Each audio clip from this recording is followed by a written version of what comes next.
Setan aja istighfar ya. File Epstein bener-bener nelenjongin wajah kaum elit ya. Ini bukan sekedar gosip kriminal biasa. Ini potret peradaban barat. Buat yang belum tahu, file Epstein ini kumpulan dokumen hukum, kesaksian, sama catatan pengadilan yang berkaitan sama Jeffrey Epstein, miliarder Amerika yang terlibat jaringan kejahatan terorganisir. Nah, yang mengejutkan, meskipun nggak terkejut-terkejut banget sih, dokumen-dokumen ini isinya nama-nama tokoh-tokoh besar dunia, pemimpin-pemimpin dunia, catatan perjalanan sama pertemuan kaum elit, dan kesaksian korban yang menunjukkan kalau kejahatan ini bukan ulah satu orang, melainkan jaringan yang saling melindungi. Dan disinilah masalah besarnya, karena yang bikin file ini penting bukan unsur skandalnya, tapi pola kezoliman yang sistematis yang berkaitan sama jigongnis. Lagi-lagi jigong. Gimana duit, kekuasaan, hukum, ama media bisa mereka kuasain buat nutupin kejahatan keji puluhan tahun. Peradaban barat yang selama 2 abad belakangan giat bener narasiin kampanye mereka sebagai apa?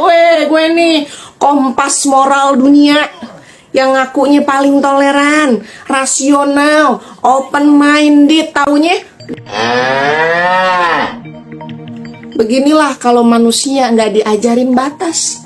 Aurat dianggap sepele, nafsu diturutin, dan dosa dinormalisasi. Nggak ada beda lagi mana manusia, mana binatang, dan mereka mau normalisasi kenajongan ini ke seluruh dunia.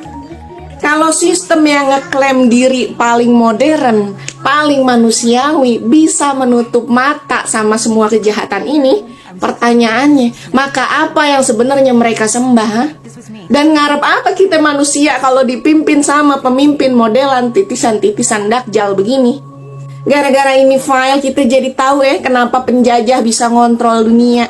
Jadi sangat wajar mereka bisa ngancurin Palestina. Palestina adalah korban paling nyata dari sistem yang sama yang terungkap dalam file ini. Tapi terungkapnya berkas-berkas dakjal ke publik ini tanda jelas atas runtuhnya peradaban barat. Makanya yang mengaku beriman, bersyukurlah atas nikmat Islam yang udah ngelindungin manusia dari nafsu binatang. Insya Allah kaum muslimin menjadi harapan terakhir umat manusia. Dan setelah klaim superioritas moralnya barat runtuh, dunia semakin berhenti percaya sama kehaluan mereka. Maka kita terus hidupin cita-cita kita untuk menjadi muslim yang hebat, muslim yang memimpin. Karena apa? Karena kalau cita-cita kita tidak kesono, maka orang-orang seperti di file Epstein inilah yang akan menguasainya.